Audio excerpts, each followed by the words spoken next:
Leasingbørsen.dk er Danmarks markedsplads for leaset udstyr.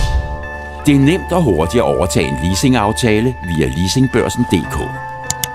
Når du har fundet en annonce for en vare, som du ønsker at overtage, skal du starte med at kontakte den person, som har oprettet annoncen. Er der tale om en nyleasing, det vil sige en leasingaftale på en fabriksny vare, vil annoncens ophavsmand oftest være et leasingselskab eller en virksomhed, som i forvejen har en aftale med et leasingselskab.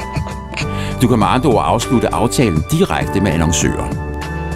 Hvis den vare, du har fundet, er brugt, og du ønsker at overtage en eksisterende leasingaftale fra en person eller en virksomhed, skal du ligeledes starte med at kontakte den, der har indrykket annoncen. Bliver du enig med annoncøren om, at du skal overtage varen, skal I sammen kontakte det leasingselskab, der har udstedt leasingaftalen. De skal godkende dig som ny leasingtager af varen, hvorefter de foretager et såkaldt debitorskift, hvilket betyder, at du nu står som leasingtager af udstyret. Tillykke! Du har nu overtaget en billig leasingaftale. Leasingbørsen.dk, Danmarks markedsplads for leaset udstyr.